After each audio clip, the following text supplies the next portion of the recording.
and gentlemen. Uh-oh.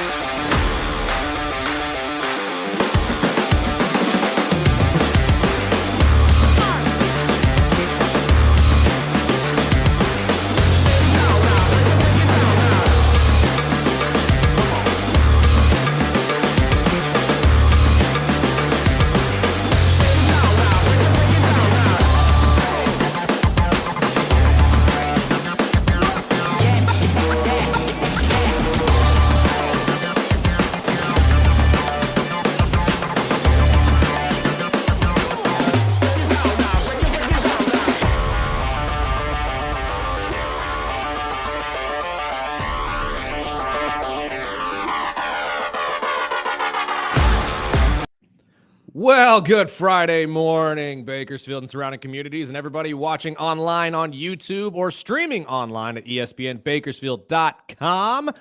This is the Early Bird Special. I'm Chris Burdick. That's Sparky.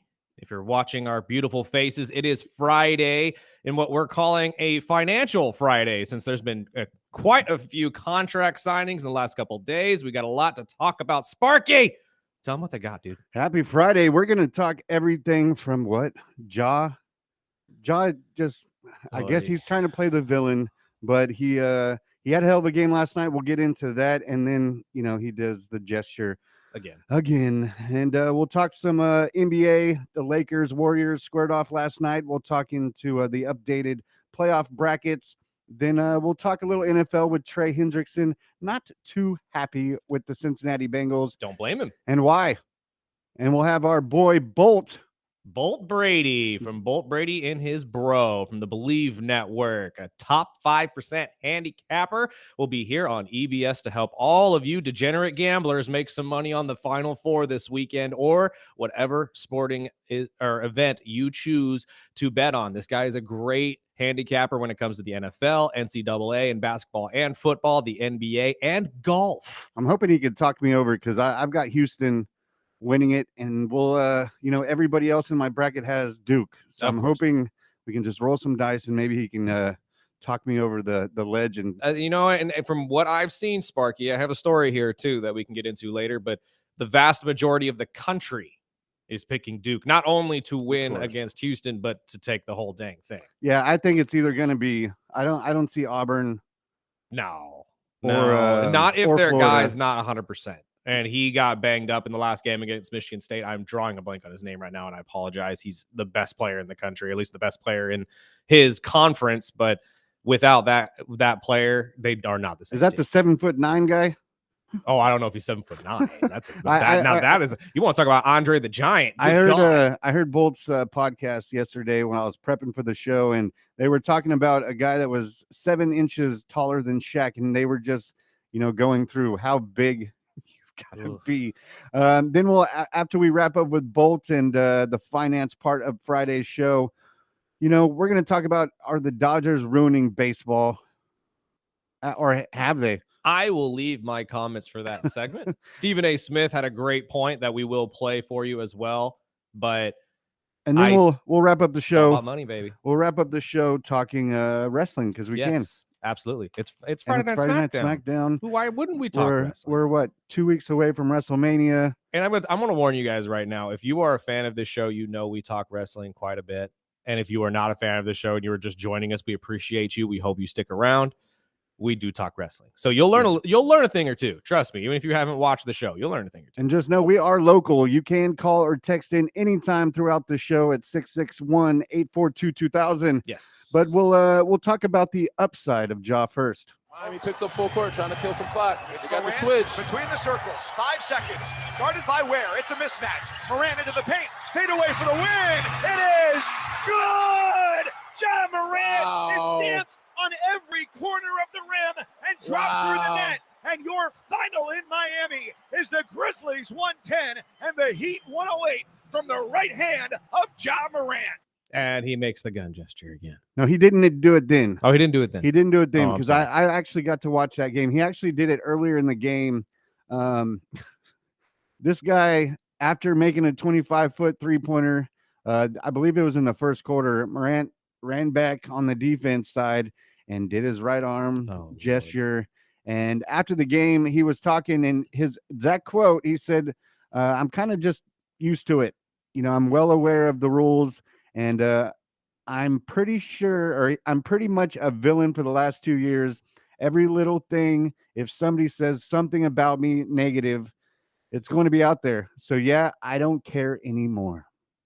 Yeah, you can call yourself a villain, but that sounds like victim mentality to me. I don't know about anybody else. We said our piece about this yesterday, but we'll expand on it a little bit more since Ja has taken upon himself to do it again, and now will most likely be facing some sort of punishment. I would assume a fine from the NBA, but it's just ridiculous. You know the rules. That's fine. You know the rules, but you also have to know your own history with this entire situation. You have had a past history with guns. Yeah, I was going to say we repeated this yesterday, but the Yes. first incident occurred in March of 2023 during an Instagram live stream with Morant was in a suburban in Denver nightclub after a loss to the Nuggets, and the NBA issued an indefinite suspension that ended up spending around 8 games. And then he was suspended 25 games in the 2023-2024 season for conduct with pretty much brandishing a firearm during an Instagram live stream. 2 months later, Yeah. I want to point out. Stay 2 off months Instagram first later. of all. No. Not even stay off Instagram. Just stay off social media if you can't. Just stop. If And you again, can't act right. as we in the other part that's not mentioned in that is the situation what happened with his close friends and family members who decided to point laser pointers at Pacers players after the game as if they were red dot sights. Yeah, he's just come on, man. He just reminds me of my son. I'm like, dude, if you can't act right, don't act. Then at I'll all. pull you off social media myself. But I'm going to go with reporter David Dennis, and he seems to think that it's the NBA that takes part of this blame. This is a guy that seems to me not to have learned much from what happened in the past, which is also another reason. Like, this is why, going back to those original suspensions and that stuff, punitive like consequences for these actions are never going to change your actions. Because what did the NBA actually do in the midst of the Ja Morant gun, the actual gun stuff? What did they actually do to try to get this dude on the right track, to try to actually help him to stop doing these things? They did nothing. They just punished the guy. And what we know is when you punish people, you don't actually get them to do anything to change their behaviors. What you do is you change them to do things where they don't get caught for those behaviors, right? But you don't actually get them to correct it. And now this is what we have. This is true. And he brings up a very good point. When you don't punish the kid who's getting in trouble, he's going to continue because there's no ramifications for it. It's much the gripe against parenting that we hear all the time around the country right now. We're too soft on kids. Well, if we're too soft on kids, then punish them. Yes. Stop being soft. Punish him. Take their phones, put him in the corner. He clearly does not care about what you say or what your rulings are. No, now he's enjoying it. So punish him. And again, the Grizzlies won their first game in I think 4 games. Yep, they snapped a 3-game losing streak. Still lost 7 of the last 9. Your team is swiftly falling down the Western Conference playoff bracket. They went from I think 4th to 8th in about a week. Yeah, and when they were in 8th after the win last night, they jumped up 2 spots. So they're back up to 6 they're back now. at 6. And I'm going to tell you right now, they're not going to stay there very long when the Minnesota Timberwolves are playing like they are. The Denver Nuggets are taking a little bit of a stall out here, unfortunately. They can't seem to buy a win, even though Jokic is scoring 61 points. In losses. And, well, they couldn't even beat the San Antonio Spurs without Wembanyama the other night. That was embarrassing. I'm sorry. But at this point, if you are the NBA, you have to take something into account here, and you have to punish him. There's no other way to do this without, putting your foot down. And it's much like other organizations get a lot of grief for this.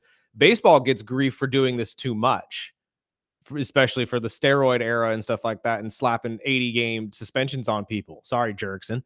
But at this point, for Ja Morant's sake, you need to punish him. He has to be. He's got to. And I preferably before the playoffs. Yeah, really. Because he's not going to learn regardless. Yeah. But I need to do it. We'll be talking about this again and again. Oh, yeah. Because, again, it's Ja Morant. He's playing the victim card here.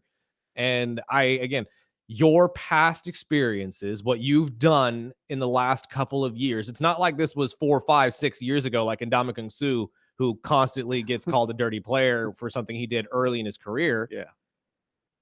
That you can kind of argue, okay, you've grown past it at least, and maybe you've matured. Ja, this was 2 years ago, dude. This is recent. Yeah. And as I said yesterday, you will be judged for a bad day, especially if you are an athlete. So, well, I did catch the game, and you know, I was rooting for him because I don't like Miami. naturally. But it was a hell of a game, and I will give up props because Scottie Pippen Jr. Stud. right off the bench was, I mean, he had a Stud. hell of a second quarter. He had double digits. I think he hit 3 threes in the second quarter with 5 assists. And he's a guy who's had to work his way up too. He, like, even though Undrafted. he is, his father's son, there has been no favoritism towards Scottie Pippen Jr. at all. And I love to see that he's been able to work his way into the rotation in Memphis. It was funny because they talked to the interim coach or the fill-in coach, and he was saying that he was excited to coach Scottie because growing up, you know, Scottie Pippen was his favorite player. Naturally. And you know, jumping over those 2 spots. Now, if the season ended today, they would be playing Denver. So I mean, Yeah, that's a one-way ticket right home. Yep. Well, really, again, as I said yesterday, any team in the playoffs right now for Memphis is a one-way ticket home because they have a really bad record against teams with 500 and over. Yes. So at this point, what are you playing for? And with Ja acting up and essentially working his way to a suspension so he doesn't have to play in the playoffs, because I'm going to tell you right now, if they really wanted to punish Ja, suspend him for the playoffs. Suspended for the rest of the season. Not even the rest of the season. No. Just for the playoffs. That's what I'm saying. Play the regular season. Fine. Do your gun salute. But you don't get to play in the offseason. Do it at home. Do it off the bench. Your team has to play the rest of the postseason without you now because of your actions. Well, we're gonna wrap up this segment. We'll talk more about, you know, the Lakers and Warriors squared off. That might be a preview in the playoffs. And we'll break down what the playoffs look like as of right now, right here on the Early Bird Special. ESPN Bakersfield, 12:30 a.m. 101.1 FM.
And welcome back to the Early Bird Special right here at ESPN Bakersfield 101.1 FM, 12:30 a.m.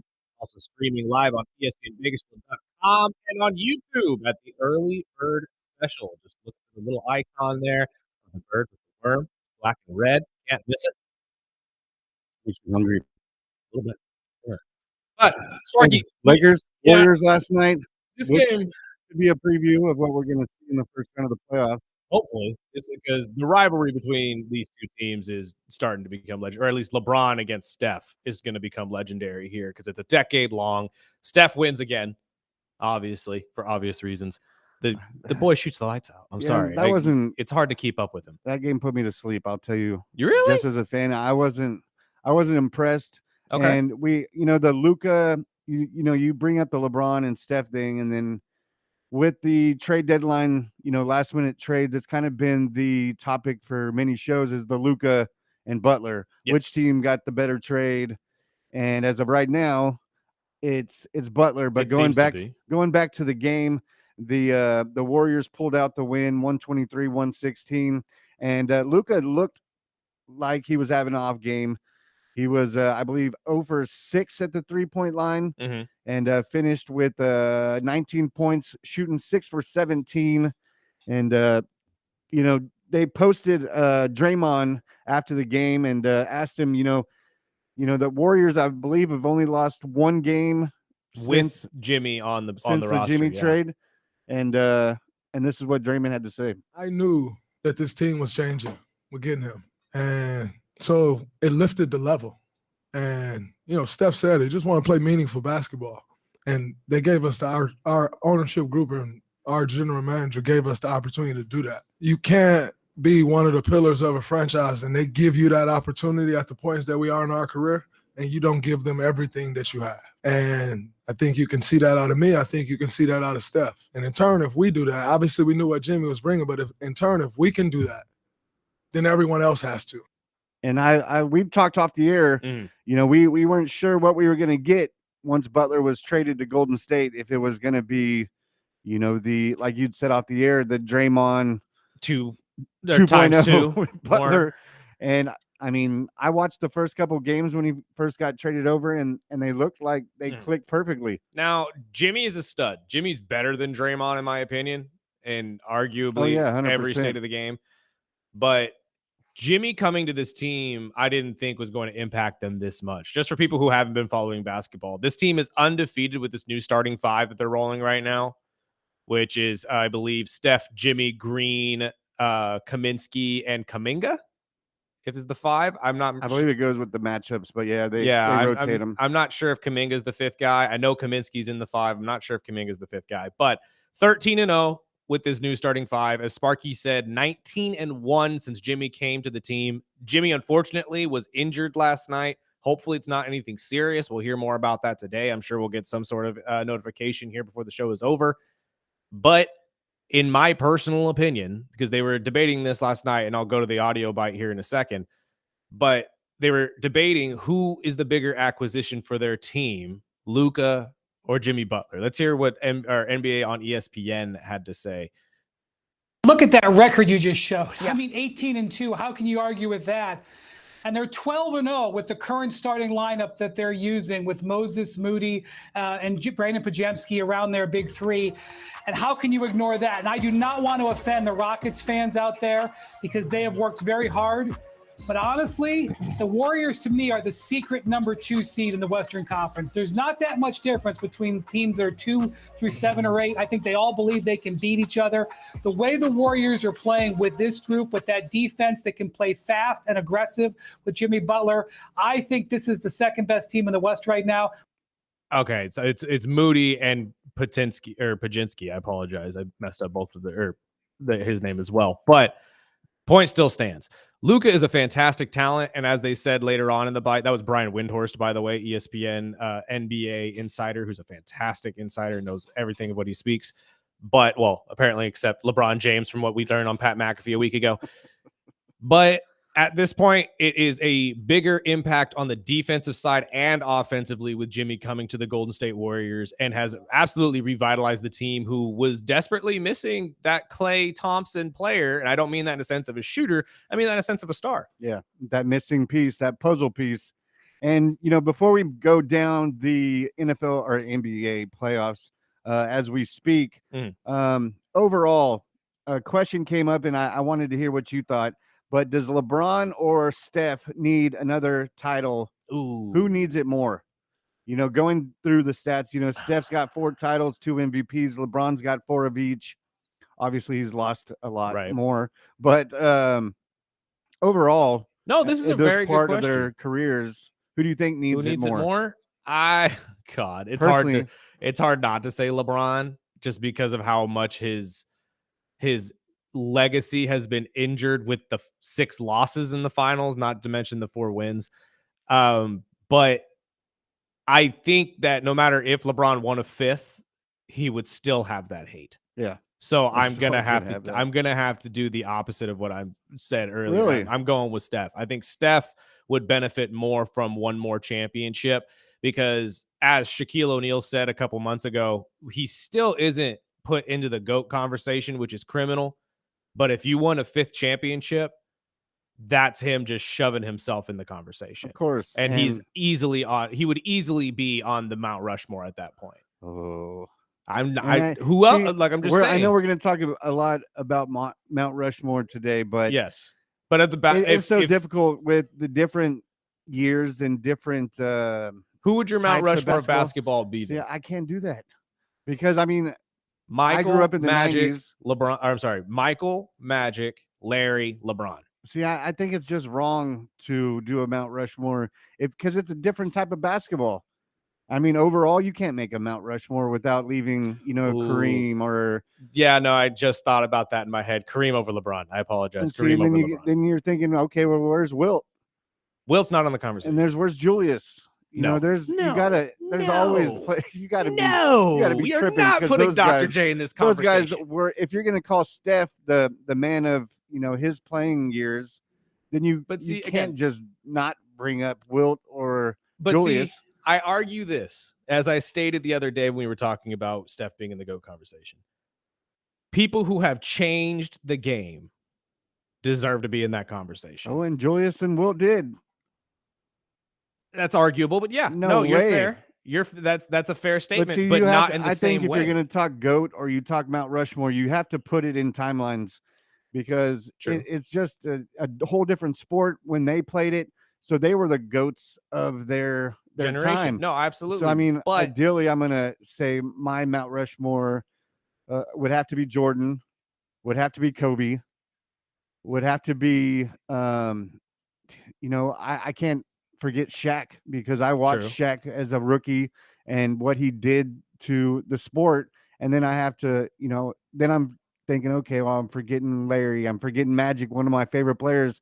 And Rodman was one of my favorite players. And he, I've never seen anybody play like Rodman, but does that call him a GOAT? Does that call him a Mount Rushmore piece, or is just a badass basketball player? Rodman is the greatest rebounder of all time. Mm-hmm. I would say that. I can't say defensive player, but rebounder 1000%. He is the best rebounder to ever play basketball. But what I mean by change the game, I mean impact the game on a different level, like Michael and Steph have. Like Steph has with Steph. Everyone's complaining. Why is everyone shooting 55 3-pointers in a game? Steph has created this. It's because of Steph. It's because of Steph and Klay. I'll throw Klay in the conversation too, because it really was the Splash Brothers. It was not just Steph. It was the Splash who did that for Steph? It was guys like Bird and Reggie Miller and Del Curry and the guys that made Steph want to play like that. Absolutely. It wasn't like you just picked up a basketball and he could shoot it from the 3. I'm gonna credit most of this to Del Curry because I'm assuming he's the one who got Steph and Seth. But if you've heard interviews with Steph, he always credits Reggie Miller. Yeah, he credits the people before him, but they didn't impact the game like Steph has. That's what I'm saying. I love Reggie. He's one of the best shooters of all time. Same with Ray Allen. Same with a lot of these other guys. Rashard Lewis, Steve Kerr. I love all these guys who are great 3-point shooters, Kyle Korver, Jason Capono, but none of them impacted the game like Steph. Like Steph, of course. So Steph is in that conversation. I say the same thing about Wilt and Dr. J. Granted, yes, teams changed how they played when they were on the court, but the league did not try to mimic what those two men did. What's your Mount Rushmore, listeners? If you have your Mount Rushmore of the NBA all time, not just the timeline, text it in 661-842-2000. But as the NBA playoffs sit right now in the East, Cleveland and Boston, top tiers 1 and 2. The Knicks at 3 would play Detroit at 6. Milwaukee, and I believe I missed that one. I believe it's Minnesota, 4 and 5. And then Orlando and Atlanta at 7 and 8, and then Miami and Chicago with the play-in, like we've talked about. And then Milwaukee the West, would have have the Knicks. that's what it was. First. Was it? Yeah, I the think it Knicks are swapped 3. last night after Milwaukee won. It But might check have. that out, because while I'm running down the West, it's OKC, Houston, and then at 3 is Denver, 4 is the Lakers, 5 Golden State, 6 is the Memphis Grizzlies that leaped over 2 spots last night. Minnesota and the Chargers, the Minnesota Timberwolves and the Clippers at 7 and 8, which can also move in the next week or so. Right. And then the play-in as of right now is Dallas at Sacramento. What a barn burner that game will be. Well, and that's if I'm sure Anthony Davis will be playing for Dallas at that point. But yeah, the East side will be Cleveland's waiting for the play-in winner throughout multiple situations. Same with the Celtics. The Knicks will be taking on the Pistons, and the Pacers and the Bucks will be the other one. That's what it was. Pacers and Bucks, which And- obviously is what they want as well, because both of these teams believe that they could beat the other without any problems. And I've about looked that, up, but- I haven't seen a lot of OKC this season. I don't see them on TV a lot, and I don't have the league pass like I would usually. But OKC doesn't get a lot of respect. No, they don't, because they're young. And same with the Houston Rockets, much like we said yesterday. Experience is a big thing and why you make it so far in the playoffs. But Stephen A. Smith got into it yesterday with Marcus Morris Sr., and they just had this to say about who should be coming out of the West. I'm like, we just gonna ignore what we're seeing from Oklahoma City? We just gonna ignore that. We're gonna literally look at Oklahoma City and go like this. We would be surprised if they made it, even more so than the Lakers. To me, that's not appreciating the greatness that we see from this crew right now. I'm not even going. I wouldn't even say OKC was next. I would say the Clippers. What? I would go as far as say the Warriors over OKC. What has OKC done outside of the regular season?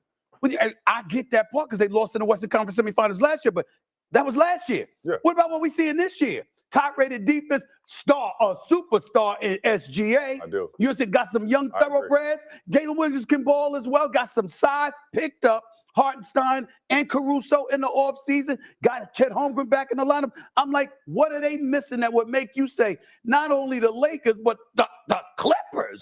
The Clippers? Steven. Now, Marcus is obviously Reaching. reaching with the Clippers pick. I doubt the Clippers make it to the finals, let alone probably out of the play-in tournament. But it's interesting to me that because Stephen A. Smith brings up a very good point. The Thunder are a stacked roster. Chet Holmgren, you got the Jalen Williams, you got Shea, who's most likely going to win the MVP this year. And when you look at how they've stacked in the season this year, they're 64-12 wins-loss record. They're 35-11 in the conference, 34-5 at home, 29-7 away, and they're on an 11-game win streak. All of that is really pretty to look at. But again, I bring this point up because I've done it a couple times now because I'm a Cleveland fan and I've lived through this. The Cleveland Cavaliers have had the same situation the last 2-3 years. They look really good. Jared Allen, Evan Mobley, you got Isaac Okoro. Now we have Daniil Hunter, which is going to be great. You've had Mitchell and Garland running the team the entire time. You're young. You're still inexperienced. Now, I'm not saying they're not going to make it to the Western Conference Finals. That is probably a for sure. Who they play there, though, is going to determine if they make it to the finals. Because I agree with Marcus Morris. If they run into the Lakers or the Warriors, you're in trouble. Well, watching the Lakers the last week, I don't think they'll get past Golden State. That's If you never know. They better hope they don't play Golden State, because I think Golden State has more to prove. I think they're playing better basketball, and anything could change. But whether it's the LeBron injuries, the Luka, having hot and cold games, I just don't think they're as strong of a team as Golden State now with Butler. And like you said, you ran through the standings in the last 20 games that they played. I mean, it'll be a hell of a series to watch. And just to put this into perspective as well for people, between the 3 and the 8 seed in the West right now, they're literally a game and a half or something close to being swapped. Yeah. So one loss in the West in the next couple weeks could drop you from 3 all the way down to 8.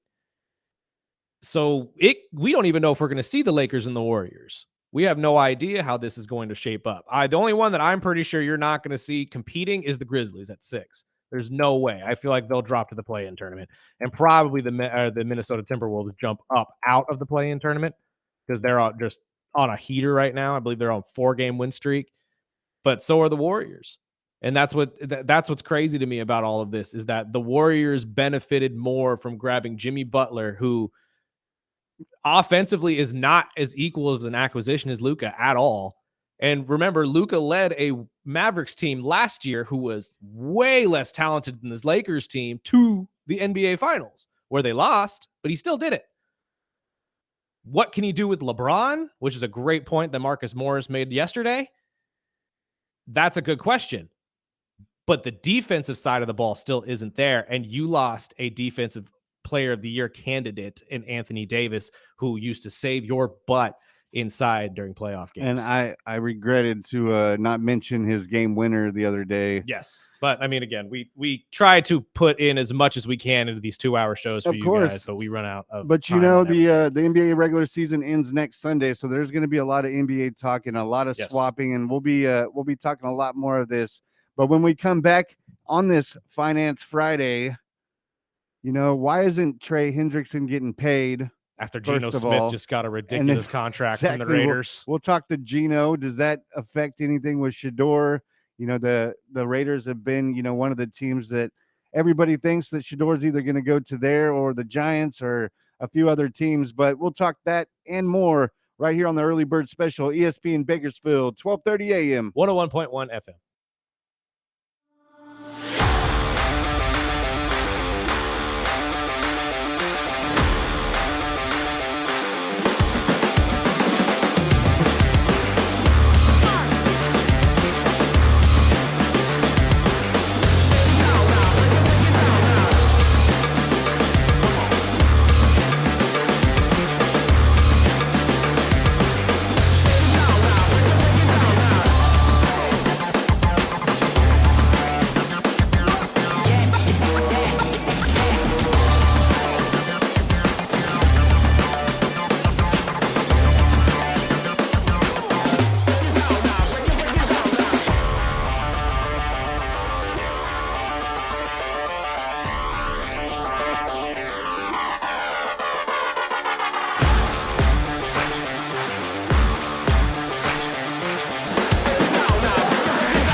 Welcome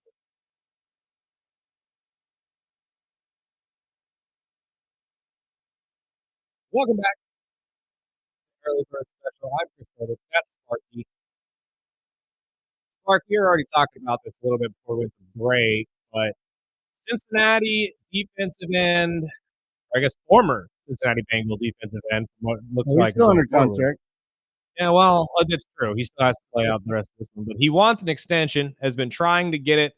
They claimed, or at least the front office of the Cincinnati Bengals claimed they wanted to do it. They wanted to pay him along with Jamar and T. Higgins. And they've said this in the past. However, from what it sounds, from what Trey has told people, including the Pat McAfee show, there is no communication between the two camps. Let's hear from Trey. That was a little disappointing because communication has been poor over the last couple months. That's something that I hold in high regard. They have not communicated with my agent directly. It's been something that's been a little bit frustrating, but again, this is the business of it. And I'm excited to be a Bengal, right? To have a year that I have, remaining on my contract last year and the year before. I've been talking about long-term contract, guaranteed money, things like that. And it was discussed with me in a meeting, which I'm very fortunate to have had with my agent, that we would get something done this year. So that being said, last year, go out and play to the level you have, we'll get it done. That was communicated with me. So that basically, this year is going to get worked on. They also reiterated that at the combine. So the happiness of my camp, they are more than welcome to call me. I've had my cell phone, same cell phone number since high school. I mean, it's messed up. I mean, I understand the promising and all of that, but Hendrickson at the age of 31 is coming off his best season in the league. He led the NFL with 11 sacks, his first all-pro team. He made the Pro Bowl for the 4th straight season. And however, he's making 21 million, or he's set to make 21 million in this last year of his contract. He ranks 10th among edge rushers in average annual salary after leading the league in sacks. And, mind you, I got to tighten you up, bud. 17 and a half. 17 and a half. It was well more than 11. Well, that He's was done the following, 2 years in a row. But Chase getting, it's been back and forth with Cincinnati for the last 3 or 4 years, whether it was, that T. Higgins holding out, Chase saying he wanted to be the highest paid. And after he cashed in a 4-year, $161 million extension, then Higgins turns around and gets a 4-year, $115 million contract. And this guy is just sitting there like, what the hell? That's what's criminal about this. Trey has had 35 sacks in the last 2 years for the Bengals. The first year he got there, he had 14. His year after that, it was shortened due to injury, if I'm not mistaken. He was a stud for the Saints, too, when he played there. The kid deserves the money. And you've already lost Sam Hubbard, who decided to retire this year, who is your other sack guy on the other side. You're going to struggle if you don't do this. And I don't know if he's going to threaten a holdout, but at this point, especially with last year, what we saw with the T. Higgins situation and the Jamar Chase situation, obviously T got slapped with the franchise tag a couple times. Jamar threatened to hold out, but they promised him the money. I'm going to say, be patient if you're Trey Hendrickson. You think he waits? I think you get the money, because remember, we just said it. He's still on contract. He's not leaving the team. He's not a free agent. He's under contract. He just wants an extension. This is his last year on the year, and he doesn't want to play under a short-term contract. I get that. But just give it a year. Give it, like, I promise you, if your stats are what they are, which we've seen, you're consistent, 17 and a half sacks. You led the league. Double digits Every year. You're the sack king of the NFL. Just give it a sec. I promise you. I know 31 other teams that would snag him in a second. Exactly. And that's the point I'm trying to make here, is just be patient. Play out your contract. If they decide to pay you next year, because again, they said the same thing to Jamar last year. Just be patient with us. We want to pay you. And everything that they're saying is they want to pay Trey. I say trust them. They have done nothing to prove that they're doing any wrong here. They paid T. Higgins. They paid Jamar Chase. They paid Joe Burrow. Yeah, and that was shortly after Burrow went to the media and said, right, sign my boys. Or I'm going to, there's going to be problems. And Trey could be part of that as well. But you have to take into account Myles Garrett in Cleveland just signed the $40 million deal. Danielle Hunter's 35 a half, I believe. Max Crosby also has 35. Nick Bosa is top in 34. It's going to be expensive. Yes. It's going to be very, very expensive, which is the question I wanted to pose to you real quick, Sparky, before we move on to our next topic here. Is it becoming too expensive in the NFL to have a stud at each of these positions? And I say that as quarterback, wide receiver, defensive end, because those are the 3 top paid positions really in the NFL right now. Especially when you're lining them up like this. Yes. You know, I thought, you know, especially with like the Chase and the Higgins deal where it's 4 years extensions. I'm like, well, then you're going to have to revisit this here in 4 years. But yeah, I think it would be a lot smarter to be able to calculate it when you're doing the signings, so it doesn't all land in your lap on one off season where you've got multiple players that you really need, staple players, right? And they all need to get paid that same year. And that's what I'm saying. Be patient. I think a lot of these guys get, you know, everybody deserves their money. We know that. We want everyone to get paid, much like these guys say on these shows. Me and Sparky, we are 2 guys that would love to see these guys get paid.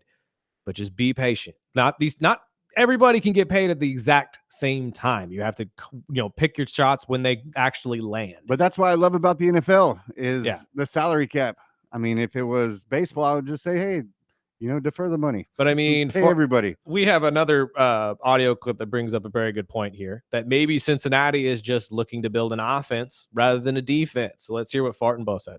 Cincinnati very clearly is trying to arm up an offense to go score 33 plus points per game. Whether or not that works, everyone can have their thoughts. But the rest of the world watched the Super Bowl. The rest of the world saw, for the second time on the biggest possible stage, the rest of the world saw what you need to do to beat Patrick Mahomes and the Chiefs. You need to generate pressure with 4 so you can drop 7 in the coverage and choke off the throwing lanes. All of us watched it. And the Bengals said, you know what?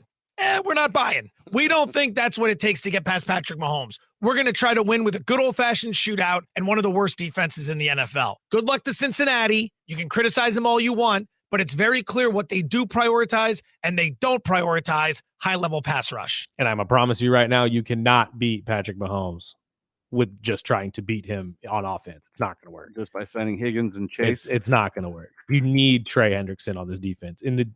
It's far be it from the teams of Ray Maluga and all of that when Cincinnati's defense was actually formidable, but you are on the back end of this, and I promise you, if you just try to shoot out with every team, you're going to lose more games than you're going to win. Oh, yeah. And keeping it with the money, the Las Vegas Raiders and new quarterback Geno Smith agreed to a 2-year, $75 million extension. Oy. Yeah, the contract has incentives that would push the total to $85.5 million. That includes $66.5 million in guaranteed money. And after this break, I want to bounce this question off you. Does that take them out of the Shedeur sweepstakes? Do you still think they could bring in Shedeur? It's a valid question. I don't know. Raider fans chime in as well. Do you guys want Geno Smith for the next couple years, or would you rather have Shedeur as starting quarterback? But we'll get our thoughts on the other side of the break. You're listening to the Early Bird Special right here on 101.1 FM, 12:30 a.m. ESPN Bakersfield, and streaming live on ESPNBakersfield.com and on YouTube on the Early Bird Special.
Going with throwbacks today. Love it. Welcome back to the Early Bird Special.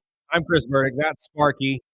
Before we went to break, we just discussed it a little bit, but Geno Smith seems to be the quarterback for the Las Vegas Raiders, at least for the next couple of years. Now, it's only a 2-year extension worth how much again, Sparky? 72 mil? Correct? $75 million $75 extension. million. They could move up to 85.5, but With 66.5 are guaranteed. And that was the question I posted before the break. Does that take the Raiders out of drafting Shedeur? For Shedeur. So let's see what Canty had to say about that. I don't think this decision to extend Geno precludes the Las Vegas Raiders from taking Shedeur Sanders, especially if Shedeur slides to them. If the Raiders are on the clock at 6 and Shedeur Sanders is still on the board, that's going to be a very difficult decision for General Manager John Spytek to make in passing on Shedeur Sanders.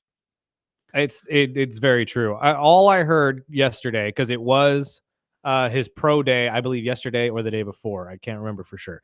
However, or Dan Orlovsky came on McAfee and talked about it. I know they talked about it ad nauseum all over ESPN as well.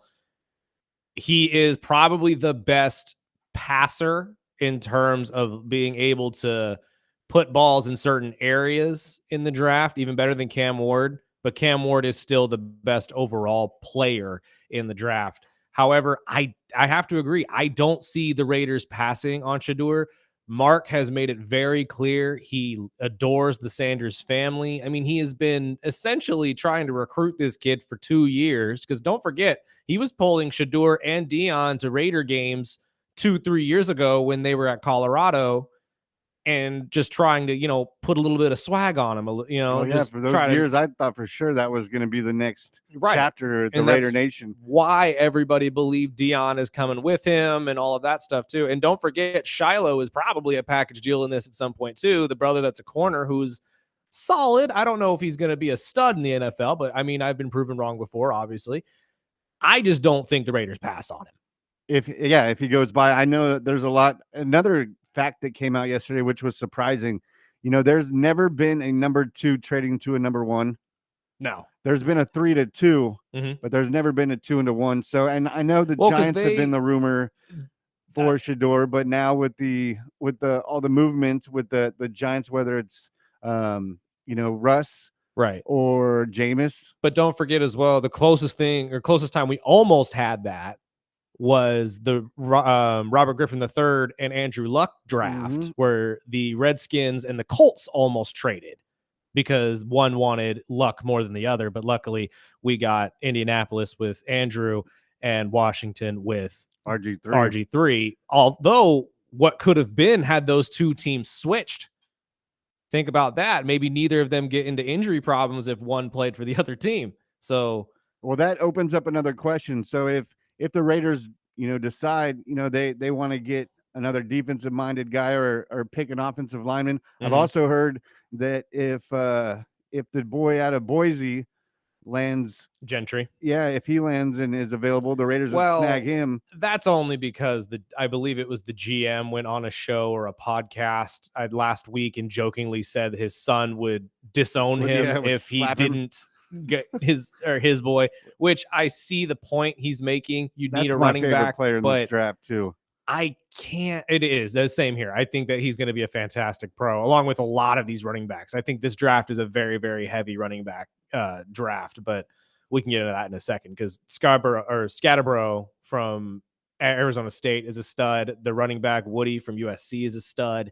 But again, that's a topic for a different day. What popped into question, though, is, the draft guy, the draft king, Mel Kiper, had this to say if Shedeur was to fall and land later in the draft. 26 to the Rams. It's almost like no man's land. If you get into a point, Adam Schefter had said the other day, he does not think Pittsburgh's taking a quarterback. My thing to Adam would be, well, do they think Shedeur is going to be there? Is that saying, well, with Shedeur gone, we're not going to take, say, Jackson Dart or Tyler Shuck? I get that, but what if Shedor's there at 21? Are Steelers all of a sudden going to rethink it? If you get to a certain point, it becomes more palatable. It becomes more in line with what you're thinking, so you don't have that super elite grade. But all of a sudden now, you have him 16 on your board. He's there at 26. You got to take him. So again, this is why I always say your gut feel on a quarterback. How strong you believe in Shedeur Sanders will tell us where he's going to go. My wacky brain is formulating something, Sparky.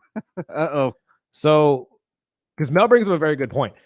The Raiders could potentially move to a different situation here because I don't see the Giants taking a quarterback in the first round because you picked up Russ and Jameis, and you have a lot of other issues at different parts of this team, including the offensive line, so you're going to focus there.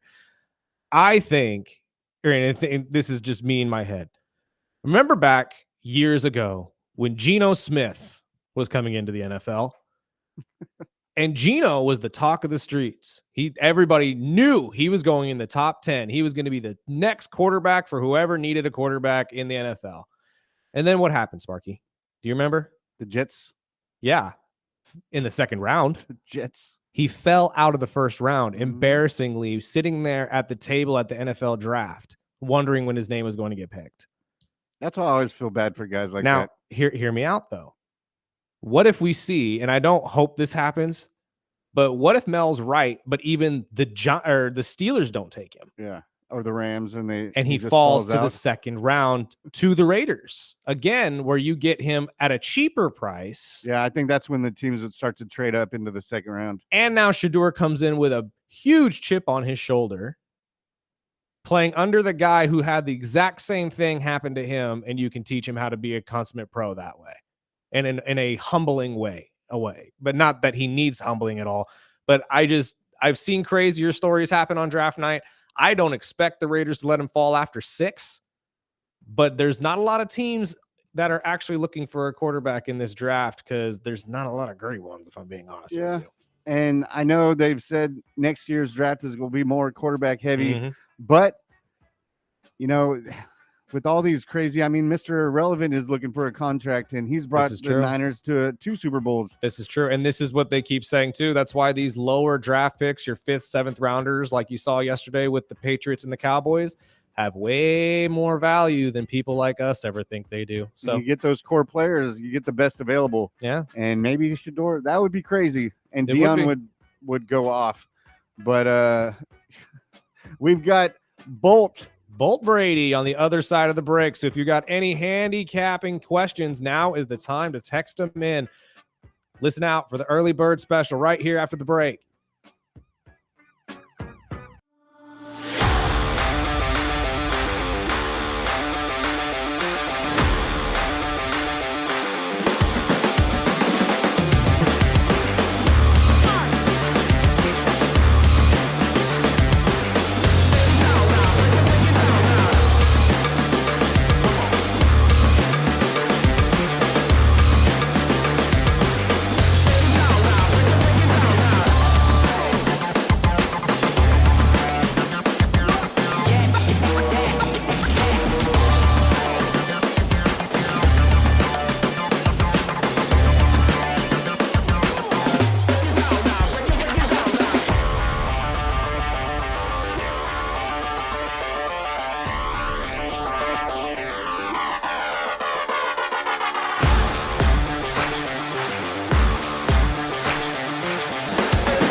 And welcome back to the Early Bird Special Hour 2. I'm Chris Burdick. That's Sparky. And without further ado, we got a special guest for all you degenerate gamblers out there. It is a Financial Friday. So without further ado, we got a professional handicapper in here. Top 5% win percentage in his craft, 25 years in the game, and host of Bolt Brady and his bro on the Believe Network. That's BLEAV. Go check it out. It's Bolt Brady, everybody. What's going on, man? What's happening, fellas? Man, not much. How are you on this Friday? Oh, I like that Financial Friday. I like that. Yeah, we're trying something new over here, man. We're trying to get people some help. We got the Final Four coming up and all that. I know you guys just dropped an episode on that. Are you like everybody else in the handicapping world and leaning on Duke? Nope. No, I am not. Okay. No, I'm not. Neither am I. So I'm in 3 brackets, and luckily in my office, I kind of peeked and saw, okay, everyone's talking Duke. So I wanted to switch it up. I didn't want to get in the middle, of tiebreakers and all that crap. No. So I took Houston, and I've got Houston over Auburn in the championship. So it really is going to come down to, this weekend's games. So who do you got? Well, I've got Houston as well. Well done. Fantastic. Yeah, I do. I think they've just got so much seniority from the players and the coaching that I think it's going to give them the upper hand. Not to mention their defense is the best in the nation as well. I went with the defense, and it's been showing. The consistency has been there too with everything Houston has done. But I don't know. I was not a big believer. I'm not going to lie to you. My bracket was busted day one. I had a buddy of mine who swore on Clemson, swore on him. Told me up and down the field that they were going to get at least close, and I had also Michigan State winning the whole dang thing. But that shows you how much I know about this year's thing. But what else have you got for us, my friend? I know you're a big NBA guy. I actually have some golf questions for you too, because we got a lot of golf listeners. Oh wow! Okay, great. So, well, you mean what do I got for picks for the Final Four? Yeah. What do you got for picks? Well, as far as Final I Four? did listen to the last episode. So this was, I believe, Monday or Tuesday, and at the time, I was leaning on, you had said that Houston was plus 5.5, but to wait until Friday to see if it moved to 6. I haven't checked this one. Did it get moved? It hasn't. It's still at 5.5. So Okay. I like Houston at plus 5.5 because, like I said, I think they're actually going to win the game. I mean, Duke is starting 3 freshmen, and I know they're ballers, and I know Cooper's a baller, but at some point it's going to catch up to you a little bit, and the nerves are going to kick in. So I do like Houston at plus 5.5. And then the other game that I like is the game's being played in San Antonio in the Alamo Dome. Mm-hmm. And so, it's for football and multi-purpose, but for football, it's at 65,000 people. For basketball, it's anywhere from 18 to 24,000. When you go into an arena like that and try to shoot, and you have to get over 159.5 points, I don't think that's happening. So I like the under in the Auburn game, under 159.5. Interesting. Now, how do you pay attention to the women's side of this at all? Because something has popped in my head that I had to ask you about. A little bit. Okay. The line of UConn against UCLA. Right. How is UConn favored in this at all? Probably the name. Just the namesake as it is, because that's the one question that I had someone present to me yesterday was UCLA has the second best player in the nation, and yet I believe they were a 9-point underdog at one point was the line. I can't remember exactly. Wow, that'd be a huge move because I think it's moved quite a bit off that. But yeah, sometimes they go with where they think the public's going to go, and shade it a little bit more that side. So sometimes they could be doing that as well. Okay, I had to ask that. I saw that line and said that's absolutely ridiculous. There's no way. We've been talking NBA all day. Is there any massive NBA games you're looking at over the weekend potentially to drop some money on? I know we have a lot of people that look into that as well. Well, I can take a look at the games here real quick for you and tell you.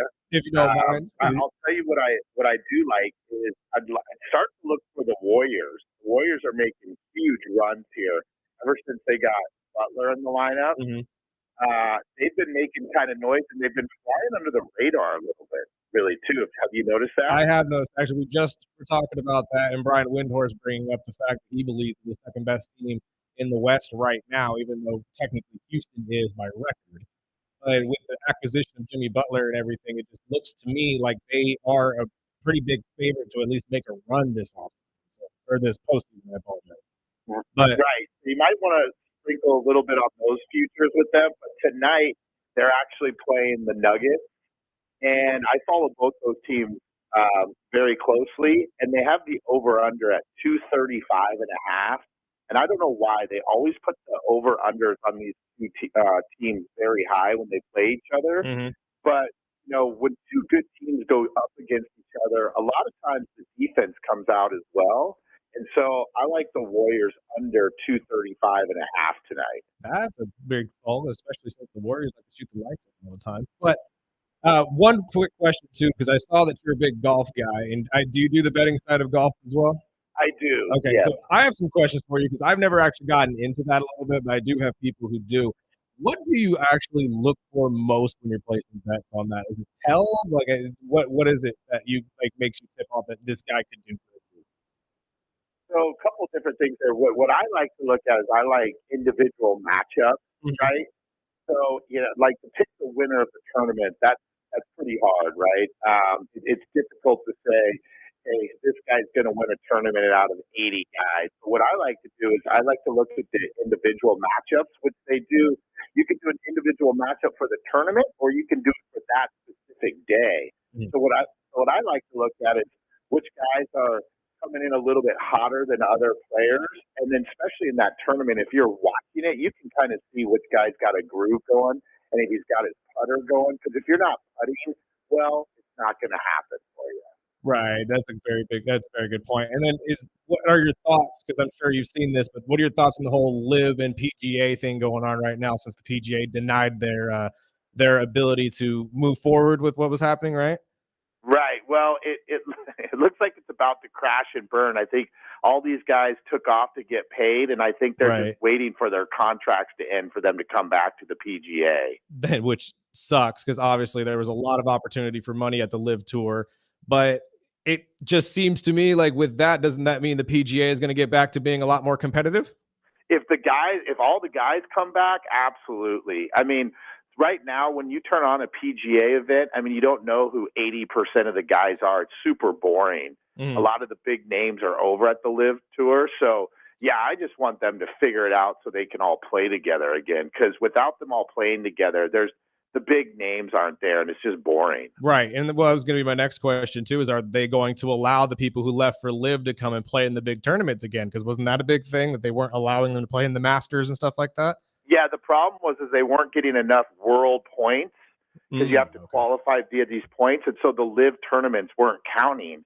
And so the only way they were getting points is the majors would let a lot of these guys in because they're past champions. And so they automatically get bids. But, yeah, they're not counting the Live tournaments as far as a point system. And so that's why it was keeping these guys out of tournaments. That makes sense. Okay.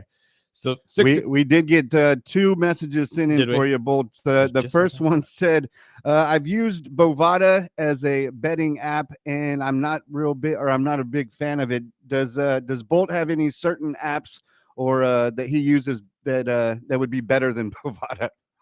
Bovada, I wonder, is that a question from someone or is that a question from one of you guys? That is not a question from us. I promise you on that one. I've actually tried Bovada when I first heard about it, and then I won a couple hundred, and then I found out how I had to pay out, and I was like, nope, that's not it.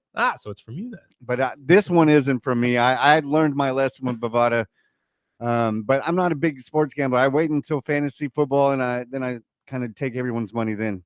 Oh, so you're a big fantasy football Yes, guy. sir. There you go. I'm a Dolphins fan, so I have to win my money somehow. I sure the hell isn't with my Dolphins. I guess as far as betting, it's where you're located. So I'm not sure where this person's located, but Circa is a good casino and an app if you can access them. I don't know if you guys have ever been to Circa in Las Vegas before. I haven't, no. Have you heard of it? I haven't heard of Circa, no. Oh, it's unbelievable. It's like a bettor's paradise. They have the biggest TV screens you've ever seen out at the swimming pool. Nice. Like they're literally the size of like 10 movie theater screens put together. And so you're just out at the pool swimming and you get to watch all your games. It's pretty awesome. Well, the other question was, can you ask your guest what is his strategy as far as scaling his money from California? My strategy for what? From Scaling California? the bankroll. Like getting your bankroll going. Well, so typically what you should do is bet anywhere from 1% to 5% of your bankroll. And so if you like a game a little bit more, you might go up as much as 5% of your bankroll, but you typically don't want to get any more than that. So don't do what our boy Ralph Bailey down the hall does, because just has a couple drinks and then gets hot on one and then bets it all. Well, he usually likes to bet on his Dodgers though, so Of it's course. a pretty easy win. Sometimes. And while you say the Dodgers, you have any insight on these? We've been talking a lot of these torpedo bats that took over the first week of baseball, Right. But with the Dodgers going hot, we're going to get into this in the second hour of our show. But any baseball bets, any games you're looking forward to this weekend? I haven't looked at the baseball yet. Sorry, guys. I'm not big in baseball. I wait, the season's too long for me. And I did hear on your podcast, that your comments about football being year round is kind of just, okay, it's not football time yet. But also I heard you're going to be on a trip this weekend, or was you're going to be listening to the game through the radio, which Yeah, so the family event, unfortunately, I didn't have control of when it was. It's a big family event on my wife's side, so we have to drive to the California coast. So that's nice, but yeah, I'm going to be in the car, unfortunately. So I'm going to have control of that radio for sure. Well, we had talked to Bolt Brady. Check him out, boltbradyandbro.com. You can also listen to the Sports Gambling Podcast with Bolt Brady and his bro on all podcast platforms. You have any other thing you want to throw out, Bertie? That's all I got, my friend. Thank you so much for your time, my guy. And can we talk to you during the football season as well? Of course, fellas. Yeah, Awesome. I'd love to. Well, safe travels. Appreciate your time, and hope you have a good weekend, and go Houston. All right, fellas. Take care. Thanks, brother. Well, keep it tuned in. We're going to wrap up our football quarterback talk before we jump into Dodgers. Are the Dodgers really just ruining baseball? I mean, at this point, some people can make that argument. I mean, that's been the question going around. So we'll keep it tuned in right here on the Early Bird Special, ESPN Bakersfield, 12:30 a.m. 101.1 FM.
I like big butts and Well, I wasn't expecting this one. This is a way okay. Flashback. Welcome back to the Early Bird Special. I'm Chris Burdick. That's Sparky, and he likes big butts. Yes, I do. And he cannot lie. I don't have to. So Stephen A. Smith was talking with Peter Rosenberg yesterday on First Take, and they posed a very interesting question. Are the Dodgers so good that they're actually ruining baseball? Let's hear from Stephen A. The sport of baseball is in trouble if this continues. This is reminiscent of what when Kevin Durant joined Golden State. It was a foregone conclusion what was going to happen. They're going to win the championship. You watch the Dodgers. Mookie Betts hits a walk-off. Shohei Ohtani hits a walk-off. I mean, you're just looking at them. You saw the money they spent in the offseason, which nobody else could spend. You saw the assets they've accumulated. You saw Shohei Ohtani deferring his money, which made things even more convenient for them to go out and get additional talent. And when they won the World Series, they had like 5, 7 guys in their rotation that was on the injured list. Yep. And now that's not the case this year. It's like you're almost finding yourself asking, why am I watching? No one can beat them. No one can. They're going to lose when they take days off. They're going to lose when they're apathetic. But to show up and play baseball and actually have a modicum of interest, nobody is beating this Dodgers team. I agree, 100%. Do you think it's ruining baseball? I've got so many Dodger fan friends, and they hate it that I say it every time. I mean, I'm not a hateful, like, I don't hate the Dodgers. Right. I just don't like the road baseball's going when they allow teams like that. You know, I'll bring up the Yankees too, but I mean, the Dodgers are just put there right in front of us, you know, with all these players deferring the money. And you'd said something that was pretty insightful is, you know, this is only going to work short term. Oh, yeah. You know, they're just stacking up to, you know, where the end of the road. You're going to make more money this way, but it's only going to be for a short time. Yeah. And I mean, we're talking about a team that's filled with all-stars, and Ohtani hasn't even took the mound yet. And considering, I still question if he should. I looked at the stat, and there's teams, you know, the Dodgers have over $1 billion in deferred money. And some of these baseball teams aren't even valued at that. Right. And considering the major league allows this to happen, you know, and that's one thing I do love about the NBA and the NFL is they have a structure. And baseball, I mean, I don't know how they would step in and do that now, but I've heard other, you know, experts of baseball that would know a lot more than me that feel like the owners are starting to get a little upset, and the ticket sales in other, you know, for other teams have dropped. And do you see that, you know, a lockout in the future or some type of where they're going to have to figure something out? I have heard people claim they want a lot, or not want a lockout. They see a lockout coming. I don't think so, because again, much like the torpedo bats, it's not breaking the rules.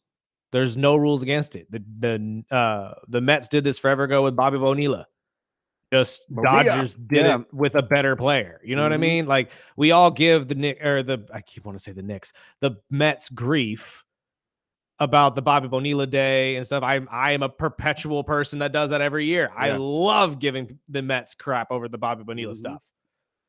But it's just the Dodgers did it with a good player. Like it. Well, they've done it with several players. Well, true, because they've done it with Edmund now and stuff, and they've realized it works. But you're going to pay for this down the line. Yes, you're going to win the championships right now.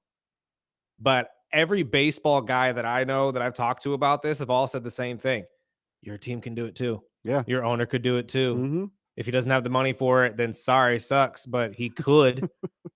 He could make the money. Does it hurt the sport? It doesn't necessarily hurt the sport. It hurts the regular season, and it hurts your wallet. I'm going to tell you that right now, because Dodger Stadium, yeah, you guys are going to be paying $100 for Dodger dogs here pretty dang soon. And I know Dodger fans have told me the same thing as what you just said. Yes. If you don't like it, then have your owners do the same thing. But again, it's just like the torpedo bat argument.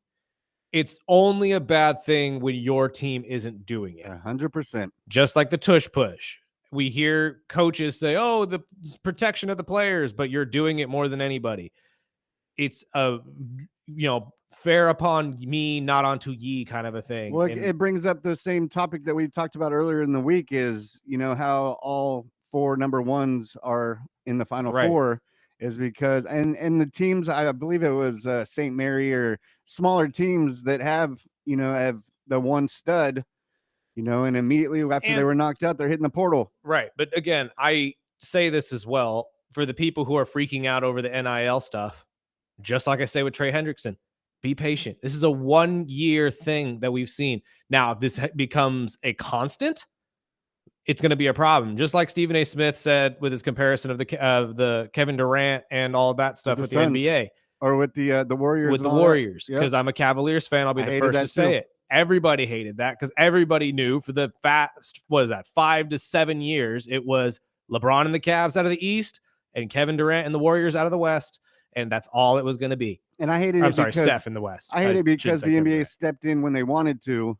It's just like they Right. didn't let CP3 go to the Lakers, Right. but then they turned But- around and let Durant do that. Well, but that was a different situation. It was That was a just- free agency move. That was not Exactly. a trade. But they didn't allow it. But again, But it was nothing illegal about it. But that's the point I'm making is a trade can be vetoed by owners. Free agency moves cannot. That is all depending on where the player wants to go.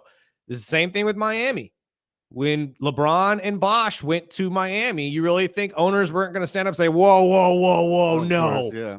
No, you can't do anything about that. It's their choice. That's what free agency is all about. So there is no It gripe. just makes me scratch my head when ownership or the league will step in when they want to. Right, but they can't win certain situations. But this is not one of those situations. But I do believe the league will end up stepping up and stepping into and this. stopping the Yeah. Dodgers from doing. I think I you're don't right. think it'll happen this year. Or but- teams will do kind of what the NFL is doing and like put a rule forward that you can't do this anymore, which it won't stop the Dodgers organization from what they've already done. Find But another loophole to do it. But again, that's my point. Like nothing's stopping the Phillies from signing Bryce to a 30-year contract.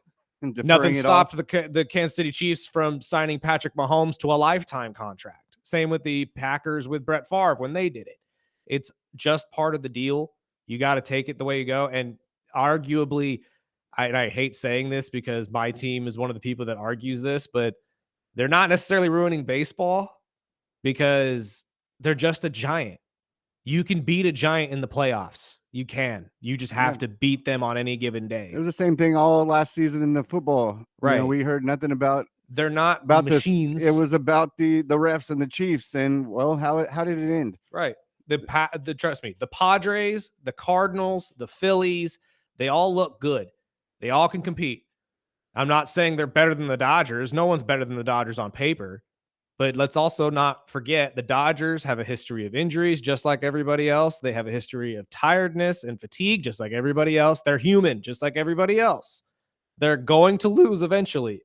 The whole 162-0 thing, that's not going to happen. I'm sorry. No. Baseball will never see an undefeated team. That's never going to happen.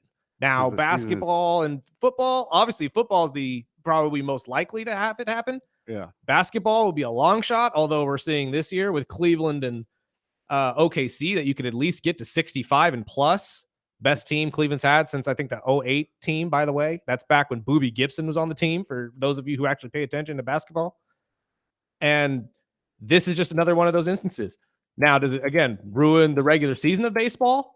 Absolutely, because everybody knows who's coming out of the West. But in terms of everybody else's game, that doesn't stop anybody in the in the East, and it doesn't stop anybody Central. Do you think the Braves get a win before the Dodgers get a loss?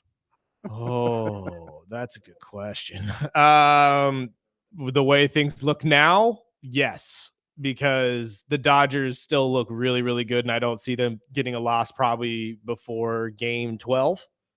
I Yeah. think they go on a 12, I know they 13 got game the win Cubs streak. and some other teams coming up. So I Yeah, don't and see they that. already routed the Cubs in Japan, so Yeah. I expect them to do the exact same thing again. But my personal opinion, no, they are not ruining baseball. You could still beat the Dodgers. Just have some faith in yourself and your team and your roster. And I love that you said that because I root for underdogs You know, Everybody I've never does. swapped my team when, you know, the Patriots were winning the division Right. 10, 12 years in a As row. you And, shouldn't. and That's- I've watched the Dolphins be mediocre for 30 plus years, and Buddy, I'm you're not going talking to nowhere. a Falcons fan, a Cavaliers fan, and a Phillies fan. I know mediocrity. Okay. Luckily, I got to see the Bulls win while they could, because I don't see that happening in a long time. But we've got some good stuff coming up. We've got the wrestling stuff, and then I want to wrap up the week with what are you watching? Yes, right here that's a on good ESPN Bakersfield, 12:30 a.m. 101.1 FM.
Welcome back to the Early Bird Special. I'm Chris Burke. That's Sparky. Thank you guys for joining us for Financial Friday. Hopefully, our guy Bolt Brady could have helped you out with a couple of bets for over the weekend for the Final Four in the NBA. If not, check them out, boldbradyandbro.com. And I'm going to check out that Turk app. if I could use it in Southern California, which I believe he's from California. So He is from Cali. I don't know if he's does his residing gambling in there. Cali, but I know he is a Cali boy. He's a West Coaster. But hopefully he was able to help you out. That NBA game, though, taking the under in tonight's Warriors and Nuggets game, that was shocking to me because both those teams like to shoot the lights out. So Yeah, and he talked about Houston is favored, or you can get the points 5.5 over Duke, and he said jump on that and go big. Mhm. And the other one is Florida under 16.5 against Auburn. which is again, with liking both of those is pretty interesting to me. That's taking it outside of the norm as we've seen around the country, because I believe they said 70 to 75% of the country is taking Duke not only to win this weekend but to win the whole shebang. I think whoever wins that game is going to win the whole thing. You might be right on that one, because Florida and Auburn are banged up and they're probably going to beat each other up even worse in this game, and it's just going to be somebody trotting along with the championship. But it is Friday, which means SmackDown's tonight, which means we're ending the show with a little bit of fun wrestling for you. Unfortunately, we don't have the rundown of today's show as we would have gotten last week because they were out of the States and the show started at noon. Now it starts at 5 o'clock. I believe they are in Chicago tonight. Nice. Which The will be home a of fun show. CM Punk. But I enjoy the Busted Open program. I shouldn't call it a podcast. It's a program. I haven't heard of this one. So which is this one? So Busted Open is a very popular wrestling show on Sirius XM. It's hosted by Dave LaGreca as well as Bully Ray, otherwise known as Bubba Ray Dudley, and Mark Henry, amongst others. I believe Baron Corbin, for you WWE fans, otherwise known as Bishop Dyer, just joined the cast as well. You'll see Nick Nemeth, who is oh my Lord, why am I drawing a blank on his name right now? Dolph Ziggler for you WWE fans. That's what it is. But it's a fantastic radio program. You can find it on Sirius or on YouTube. They do videos all the time. And they posed a very interesting question yesterday while talking about the AEW program. That's All Elite Wrestling, where our friend Anthony Bowens currently resides, along with many, many other fantastic wrestlers, including Jon Moxley, a man who currently holds their championship.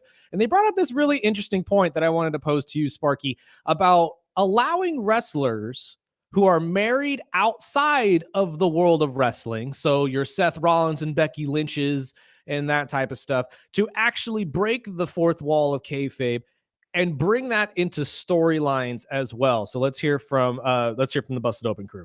I say she's the MVP almost every week when I talk about Dynamite with Nick Bishop, Renee Paquette, because love, and they need now more than ever.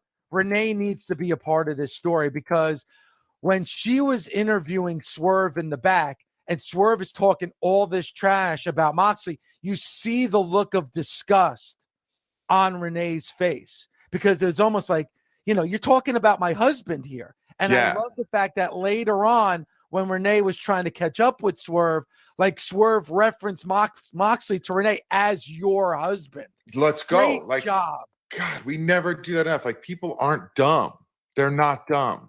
And so if you ignore that they're married in real life that's crazy to me. So like when Swerve did that, I even popped because I was watching it and it was like, I'm looking for your husband. I was like, thank you. Like, we're not dumb. We know they're married. And like, for him to say that and get that reaction from her, I think that was a great part of the story.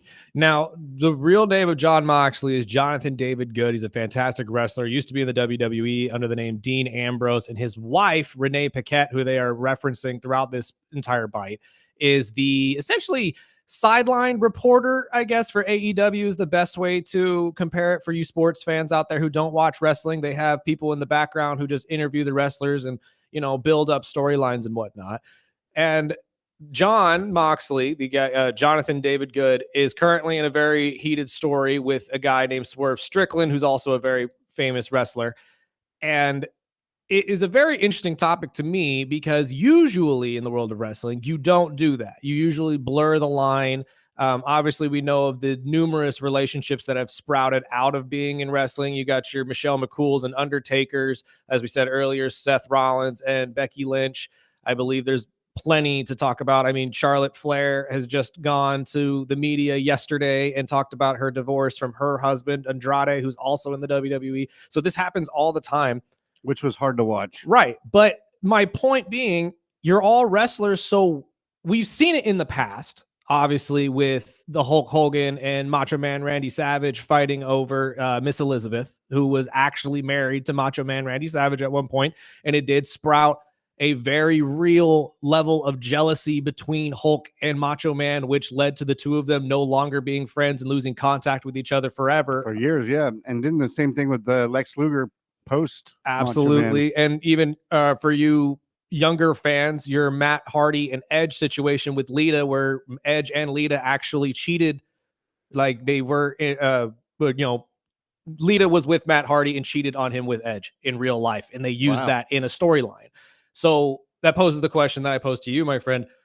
Should they allow for this to happen and bring real life into the wrestling world in a way and allow the people to actually intermingle on camera? That's a tough one. I mean, I didn't know anything about Seth and Becky until a couple weeks ago. I was in the dark, but I didn't follow those years. But I remember, with the years of social media now, I mean, it almost ties in. Right. It would almost make the stories better. And that's the point I would like to make, is it would make it more emotional. Obviously, it's happened in the past already. I think you kind of got it a little bit with Baron Corbin when he put a DDT to Becky Lynch right in front of Seth Rollins, and then you got the blow up from Seth, because that got Baron or Bishop Dyer, the guy who's actually speaking in this bite outside of Dave LaGreca. So it's happened a lot in the past, and Bishop brings up a very, very good point. We're not dumb. Wrestling fans aren't dumb. As you just said, Sparky, the world of the internet exists. Social media exists. We see you guys together all the time. I mean, shoot, on LFG, the new competitive show, I guess you can call it, a game show that they're doing. The Legends of Future Greats that WWE is doing. There's even mentions of that there with two different wrestlers, because one of them is a fiance to Maxine Dupree, and the other one is dating one of the NXT girls, one of their main champions, Roxanne Perez. So you're okay with it on camera to a point. So why not bring it out into the forefront? We also know that Paul Levesque and Stephanie McMahon obviously got married. They brought that into the world. So why not let everybody? I think it just creates a whole level of emotional connection to your fan bases. And again, you're doing it without insulting wrestling fans and calling them stupid. Yeah. I mean, the biographies that they've been doing lately, I recently watched the one on China. So I didn't know about what was going on behind the scenes, and I didn't know she was with Triple H, and I didn't know the whole riff and raff with Stephanie and Triple H that broke off the final China contract that went, whirlwind afterwards when she just, hit the ground. But I mean, I believe it's not the wrestling is so different, which I'll say as an old man, because, watching 20 years ago, we wouldn't have known, I wouldn't have known about Charlotte and Andrade, and I wouldn't have known there's that layer that they wouldn't let you through. So in my eyes as a child, I thought, the Macho Man and Queen Elizabeth and, Sherry and all that was a true story. I didn't know that it was just a storyline.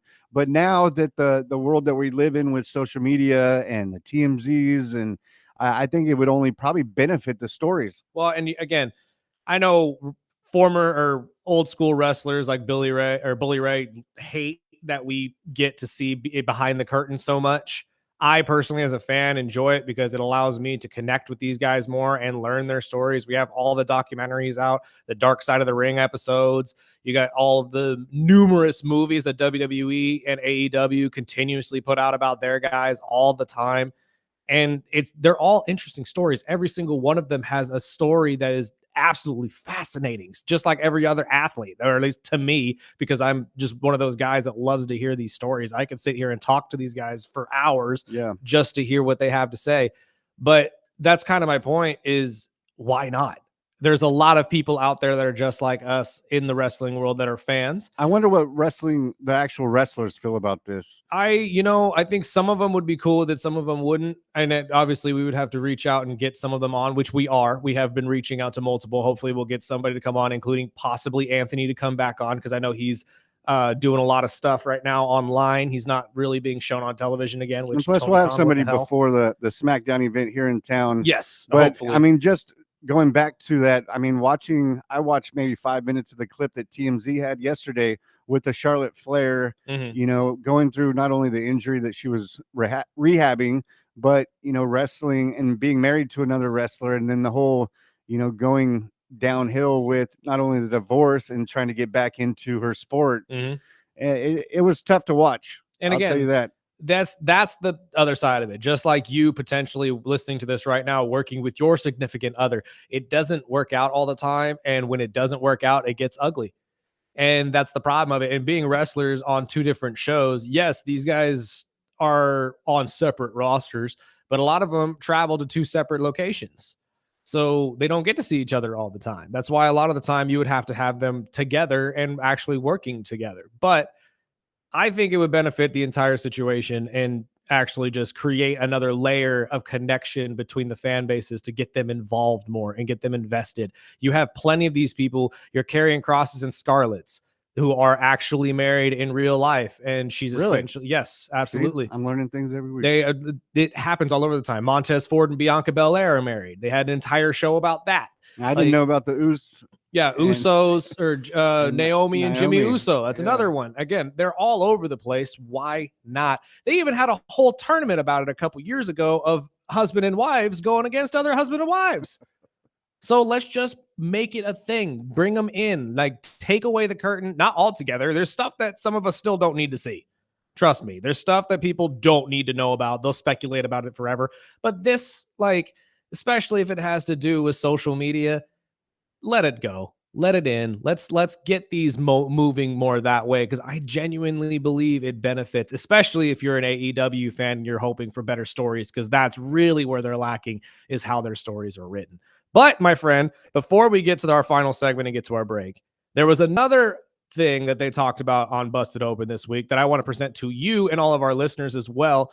Feel free to chime in right now on text 661-842-2000. Call in, do whatever you want to do, or you can send it to our YouTube or Instagram pages in DMs if you would like as well. Feel free to comment on YouTube or send it to our DM. Yeah, just look up the early bird special. Yes, but the crew of Bully Ray, Mark Henry, and Dave LaGreca were spiritually debating who is the actual Mount Rushmore of the WWE, and here's what Bully Ray came up with.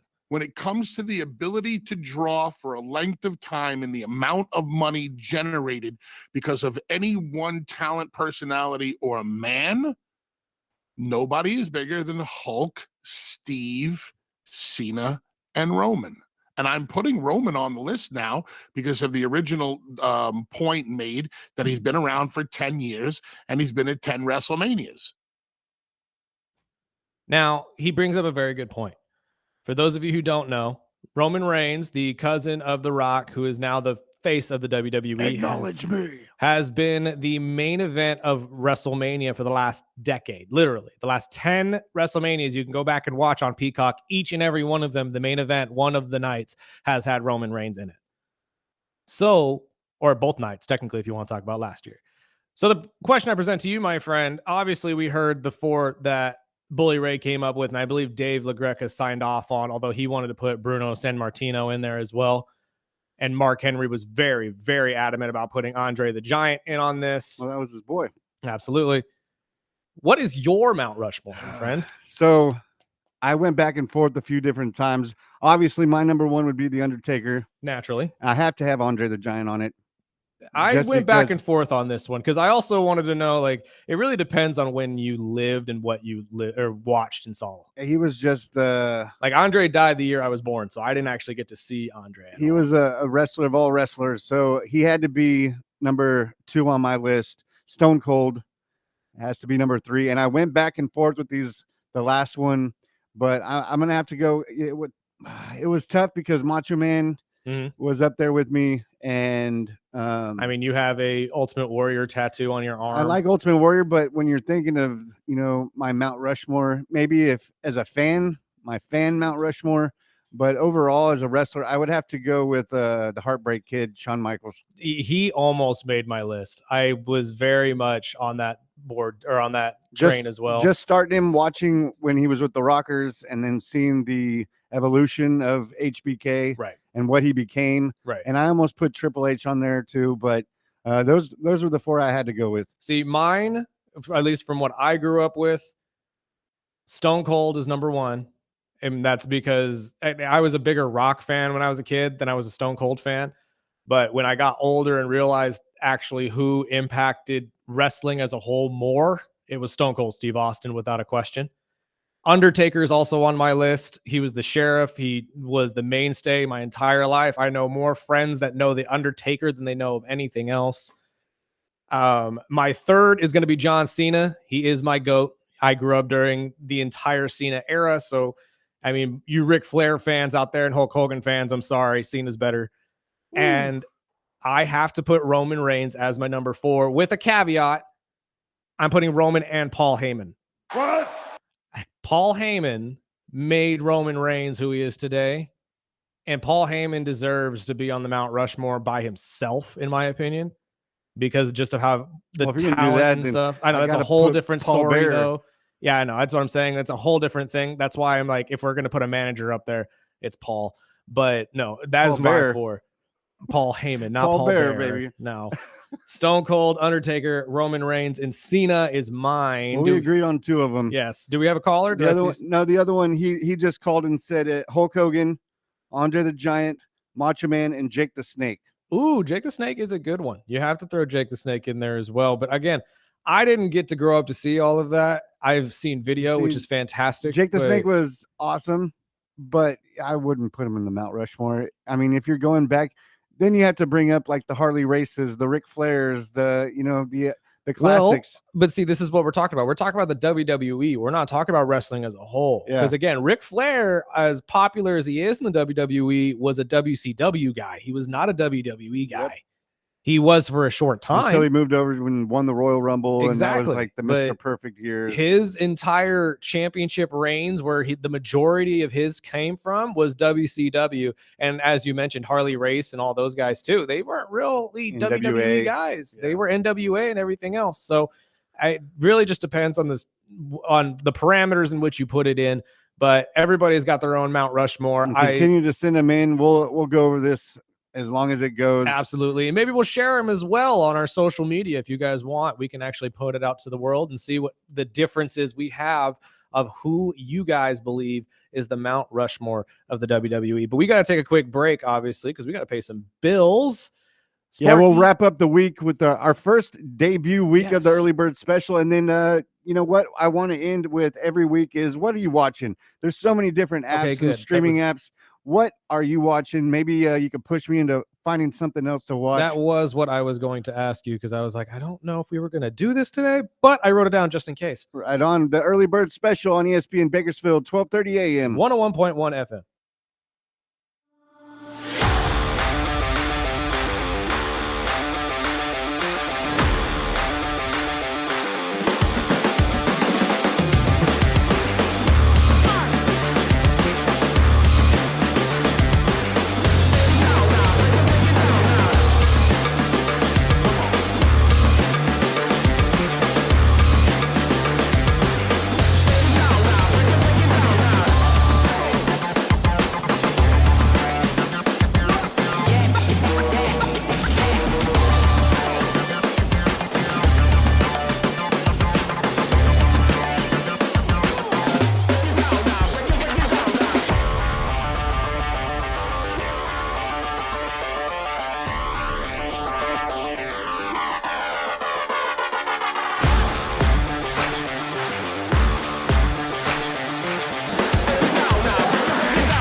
welcome back to the Early Bird Special. Before we wrap up the first week, I want to throw out some love to our boy Daniel Betts.